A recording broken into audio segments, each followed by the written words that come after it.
Happy Canada Day weekend. God, I look forward to the day where I can do a really happy video. This ain't it. All right, two things to cover today. This and how this is going to make things worse. And for all the newcomers and people who may not know, I do not believe that the interest rate and the inflation go hand in hand, and I'm going to show you why. First this, Ontario government sets 2025 rental cap for most units. Yay, rent controls! Just like we've been doing for 30 years that have led to higher rents. So there's a video going around. They want to tag it. It's not worth it.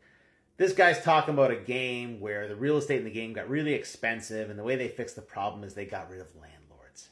Rejoice all you want. It's a fantasy. That game lacks one fundamental problem that we are dealing with right now. That changes everything.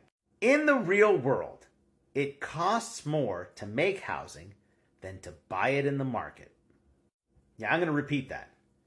Without profit, the sheer cost of new housing is more than the current market price of housing.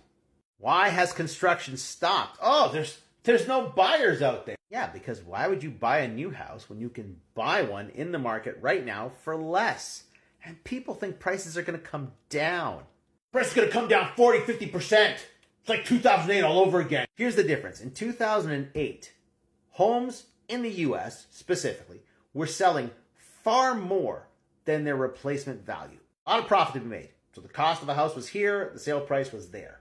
Then 2008 happened, money was destroyed, the value of homes dropped from their sale price, which was very profitable, to less than their replacement cost.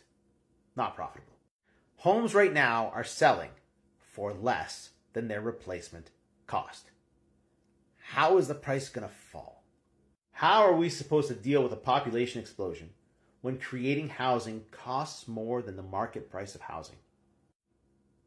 It's a long weekend. Grab some beers, sit down with friends, and talk through it. How are we supposed to deal with our housing problem if building more housing is more expensive from a pure cost standpoint? No profit. Pure cost, more expensive than buying something in the market right now. All right, the complete bullshit disconnect between interest rates and inflation and why I say it's a complete lie.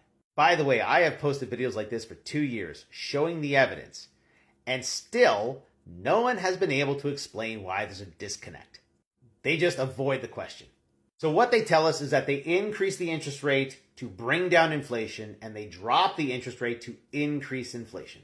This is Canada's interest rate going back to 1935. You will note that they really didn't move the interest rate at all until around 1960.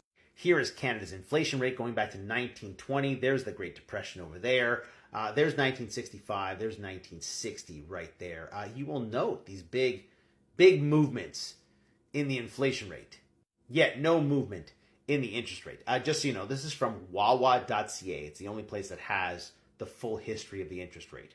And this is from tradingeconomics.com. It's the only place that has a full history of the inflation rate. And then there was this thing called the Great Inflation from 1965 to the early 80s. And the Nixon shock is in there when they came off the gold standard.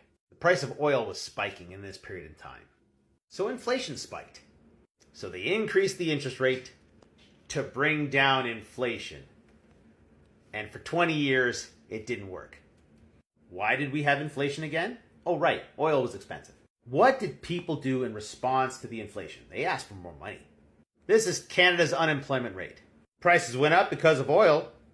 Wage demands went up because prices went up. Interest rates went up to bring down inflation, right? Interest rates went up to push up unemployment and drop down wage demands. Don't believe me? Let's check more recent times and the opposite effect. Post-Great Financial Collapse. From 2008 to 2020, interest rates were low. What happened to inflation? 2008, 2020. Inflation was low. The high points, 3.6% over here, coming out of the Great Financial Collapse when oil was recovering, and 2018, 3%, when oil was recovering. Yeah, apparently, low interest rates never caused inflation. Interesting. And because inflation was low, there was no real pressure on wages. So there was no reason to put people out of work. The unemployment rate fell. fell to less than it is now. Do you understand now why they're so worried about the labor market and making sure it shows signs of weakness? Our unemployment rate is now 6.3%, and the year-over-year change in Canadian unemployment is consistently higher than it is in the US. The Liberal Party has proven they don't give a shit about anybody except themselves. And they're still proving that. And some people are saying you just can't vote for the Conservatives. Well, we don't have a Labour Party. We don't. And oddly enough, the Conservatives are more of a Labour Party than the NDP or the Green. Just look at Alberta during the oil booms. No one was complaining about them earning money. And people in Alberta earning money did a lot of good for Alberta. If a political party gets in power and gets people working and earning money, I don't give a shit which color it is.